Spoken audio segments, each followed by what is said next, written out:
Hey, good morning, everybody. Happy Monday, on whatever day it is today, the 18th of May, 2020. Um, Thank you for coming to visit. I'm going to apologize for any ambient noise. We have some construction happening next door, and there's a cat outside my window who's being pretty talkative. I'm going to give a moment for folks to start joining. See, we have a few people popping in. Today, I want to talk a little bit about pod machines. The kind where you have a little capsule or cup and it goes into the machine. You close it. Single cup serving.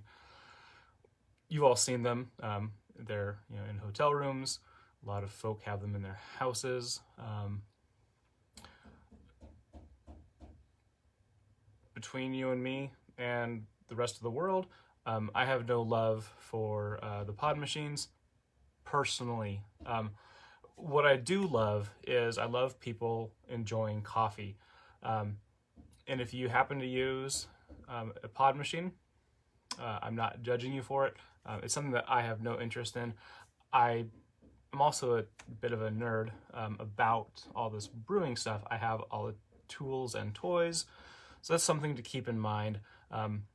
Again, I'm not trying to rag on pod machines specifically, but there are some elements to them that I feel kind of make, we don't get quite as much out of them as we wanted to, but I'm up to trying some things out. So we can take some of those challenges they have and try to tweak them a little bit and make something hopefully more efficient.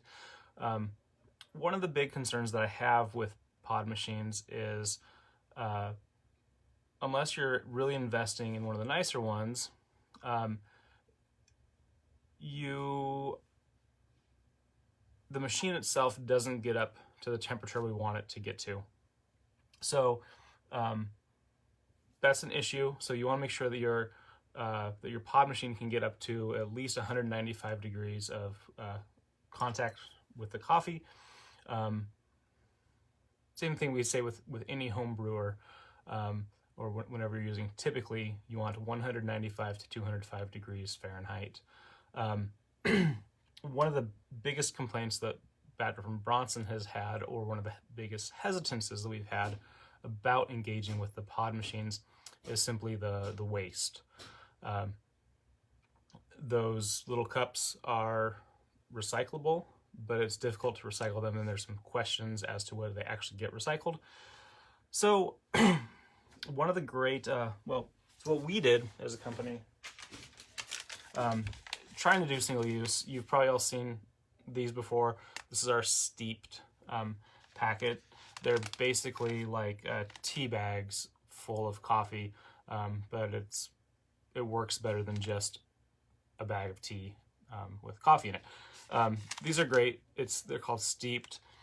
Everything about this is compostable. The package here, this one happens to be our decaffeinated Dancing Goats with Swiss water process.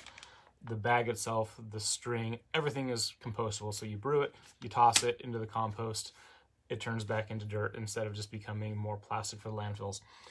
Now, to get the convenience of the pod machine, and I'm absolutely not going to challenge the convenience of a pod machine, because pop it in, pull it down, push the button, it's pretty convenient and easy.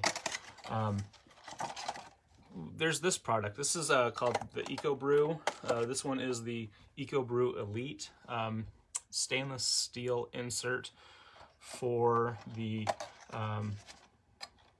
for most of the K brand brewers. It is 2.0 compatible if you put the sticker on it.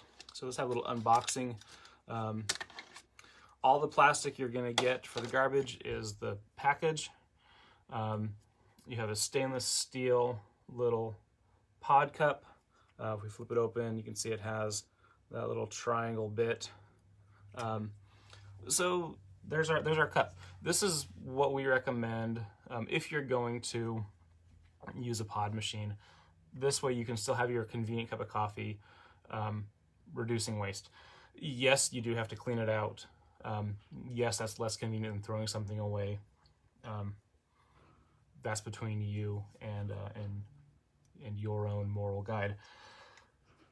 All right, so the typical pods, when you buy them off the grocery store shelf or order them online, they're going to have between, what I've seen, between 8 and 11 grams of actual coffee in here. That's one thing that I just want to be aware of. Whenever I'm making my standard mug, just my single serving 10-ounce diner mug, I'll be putting in 19 grams of coffee. So for me, from the get-go, these pods are underdosed. That's like trying to spread too little butter over too much bread. We want to try to get up to the proper ratios. So I'm going to brew up a little cup of coffee in here, trying to use our ratios, trying to keep things tight, and see what it can do for us. So I don't have a pod machine, so we're going to improvise this. What I'm going to do to start, I'll put that on my scale, and I like the irony of using my really fancy scale to dose in to my pod machine. So what I'm going to do here is I'm just going to put in about 11 grams. I'm using our organic French roast. I typically opt for one of our single origins. I like our organic French, and I'm choosing that organic French today because the slightly darker roast that it receives will open the pores, open up those flavor cells in the coffee a little bit more, which makes it a little bit easier to get the flavors out.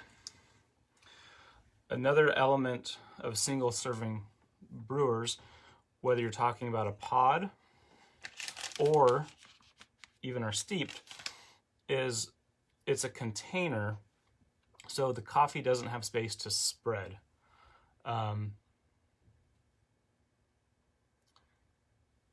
That's a little bit of a tricky issue. We have a workaround. We're going to bloom it, we're going to let it slow down, and we're going to try to get through that. So I have just enough in here, 11 grams, to give us some space inside for that to expand. All right, clearly doesn't fit in my cup. So I have this other brewer. This is from Chemex. This is called the FunX. It's just a little Chemex funnel. Functions much like a B-House or a V60 or a Kalita Wave, where it sits on top of. So I'm going to put that on top of my cup. And I'm using that FunX because it just so happens to hold that pod perfectly in there, so I can use that. All right, there we go. Go and clear my weight, put on the timer. 11 grams coffee times 17. That is, we can go just shy of 200 grams of coffee. So I'm gonna go and start my timer. I've preheated my water.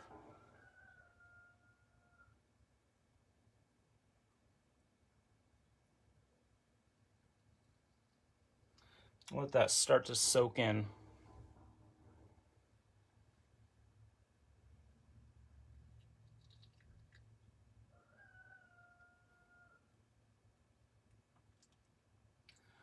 All right, now I'm gonna let that just kind of go slow. We had a small challenge.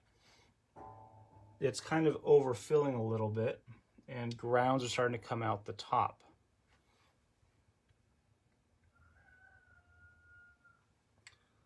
What I'm going to do to get around that, I'm going to go and open the lid so that we can see what's happening in there. Pardon me just a moment.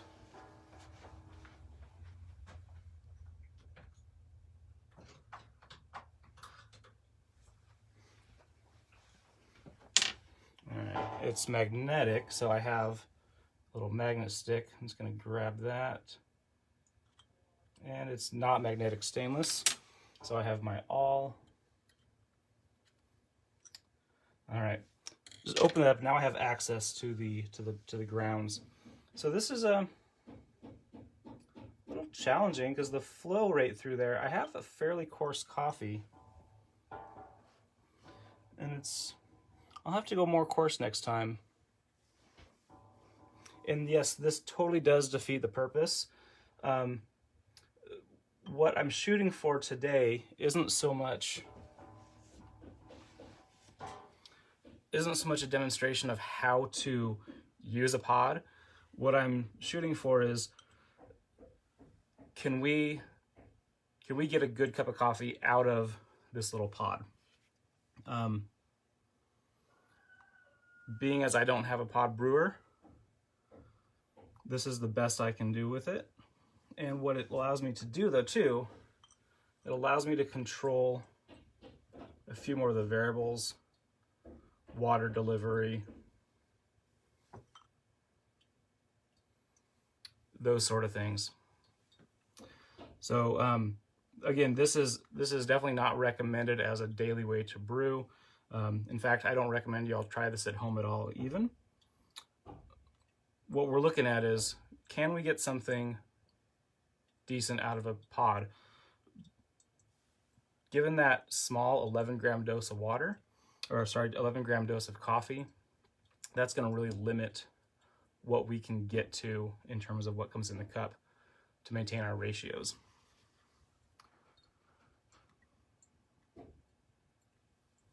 We'll just keep sending that right through there.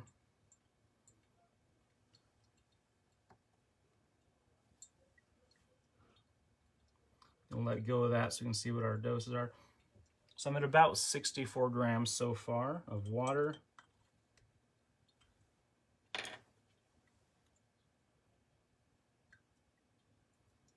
And we'll just keep adding this in.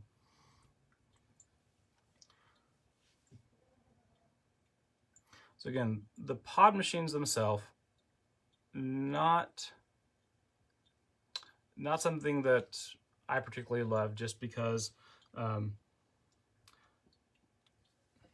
grams, 8 grams of coffee up here, that's enough for, a 4 to 5 ounce cup of coffee. So if you were going to use a pod machine, from my experience, brewing up our coffee, we'd have to run it through 2 or 3 pods to get up to what we're looking at.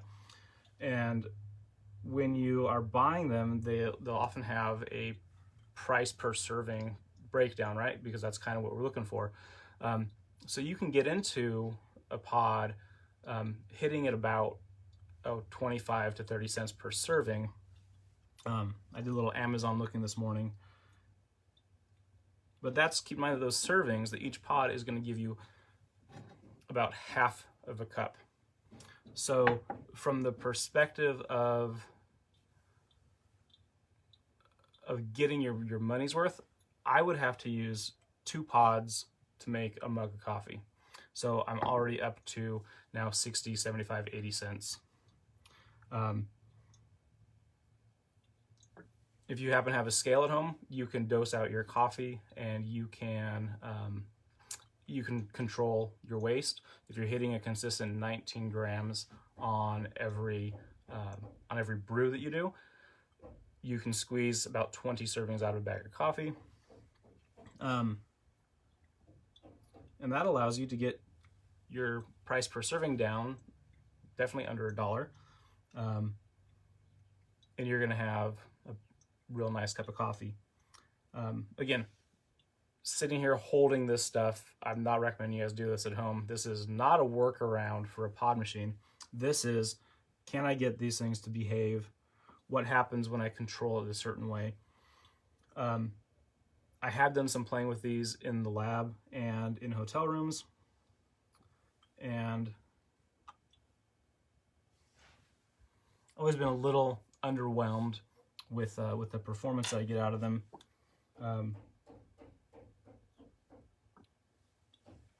But if you have one and you like it, again, what I really care about is, are you enjoying the cup of coffee you're using? Is the coffee you're buying sourced in a responsible way? You know, it's amazing what a few extra pennies from us can do to put more money back into the farmers and producers, especially when they're operating below the cost of production for their coffees.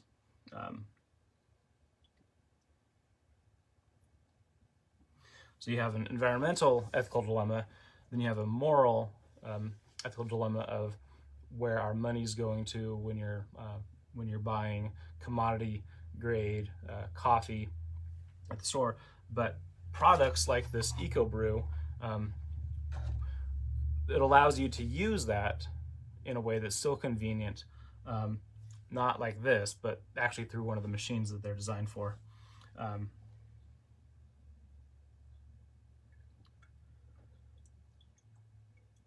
So folk ask us a lot what we recommend for pods, and this is, ironically, this is the same grind setting that we recommend for the pods. I imagine that there's a little more pressure pushing through that prevents that backup of water that I'm seeing when I do it this way.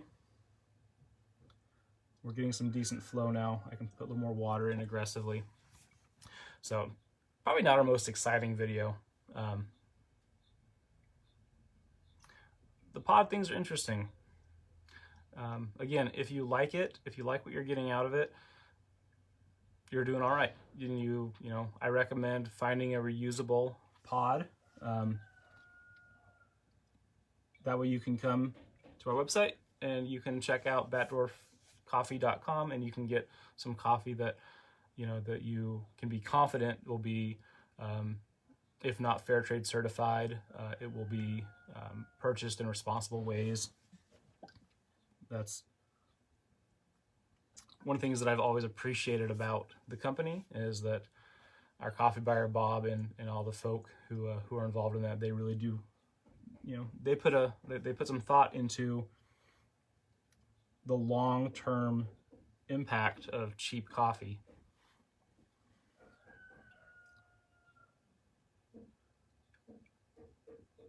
There we are, we're getting some decent flow through here. We're at about 158 grams. It's a little slow going. I'm going to try to read through some of these comments. I see we have down in the comments the link to the EcoBrew. Fantastic. It's a Northwest company, and they have those. They come in several different styles. The one we're using today is the stainless steel EcoBrew Elite. If we open it up, it has these little orange stickers in here. I believe the K 2.0 machine needs a little sticker to reference it, and that allows you to use that pod. This is a long cup of coffee. I'm just going to cut it off here because we're 9 minutes into this, and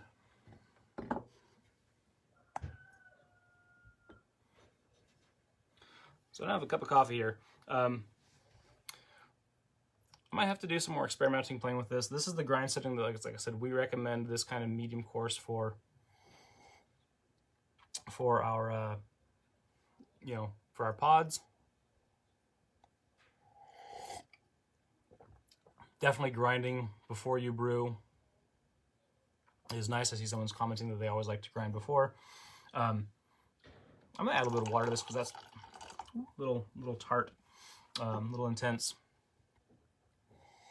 Yeah, big fan of grinding before brew. You can see I have my Bratza grinder there behind us.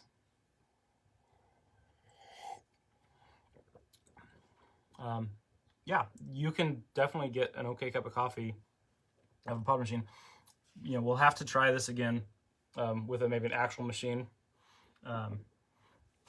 Proof being here that the filter itself is a competent filter. That's what we were looking at, is can this filter get us something all right? And it does. It does a pretty good job. I'm impressed with the level of clarity that we have in this. Typically metal filters, they get a lot more silt and sediment. All right, so thank you for indulging me today on our little kind of haphazard experiment. doing what we can to brew a consistently good cup of coffee. That's what we're shooting for. We offer many different styles of roast and origins and blends. Find one that you like, explore around a little bit, and then try it out. Try our different brewers, try some fun things. Do what you can to keep things consistent. If you're watching, remember to visit our website and try out some of those coffees. Plug in the coupon code WatchAndLearn10. That'll get you a discount of 10% on your order. That's Watch and Learn, the number 10 written out. Let's see here. I'm going to just kind of browse through these comments a little bit. We got some good posts going on there.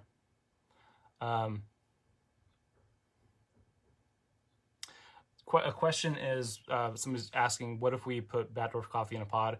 It's something that we've been asked to do in the past, and there are a lot of roadblocks for us that weren't.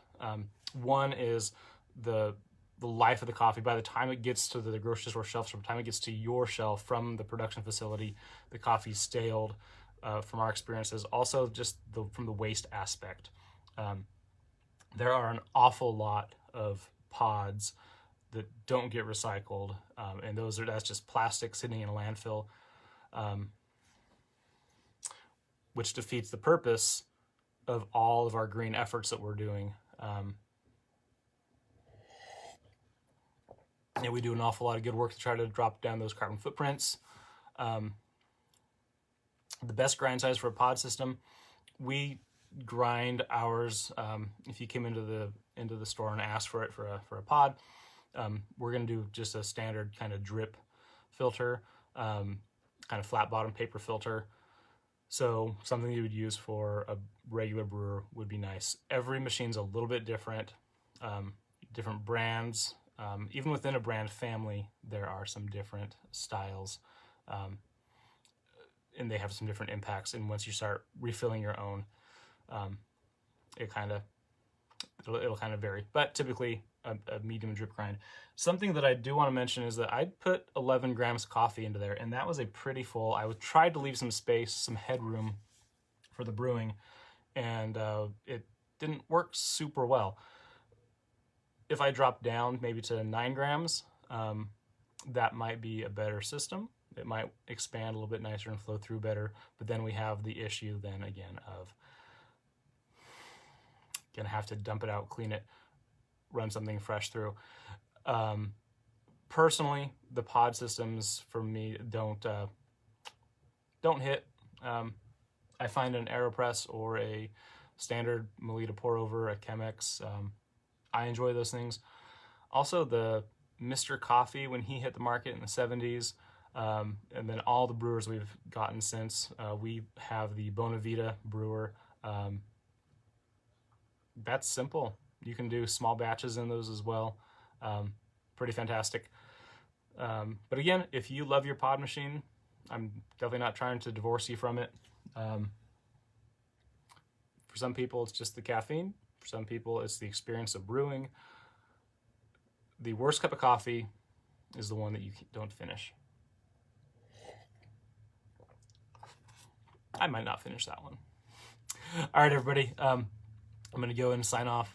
Thank you for indulging my ramblings today. I will see you back on Friday. We'll try to do something fun. And Josh is asking real quick, can we compensate the weight ratio with a finer grind size? Yes, you can drop down your grind size to get a faster brew. However, we still have the clogging issue. Finer grind is going to clog up the filters a lot more than what we saw today, especially using this. Also, the metal mesh, these holes on this little brewer are big enough that a really fine coffee will actually shake out, and you can get some coffee grounds leaking out of there. So definitely want to look toward a medium grind and just run 2 or 3 batches through, dumping fresh coffee, rotating it. So, all right, thank you everybody. I'm gonna sign out. We'll catch comments, catch them later. All right, everybody, have a good day.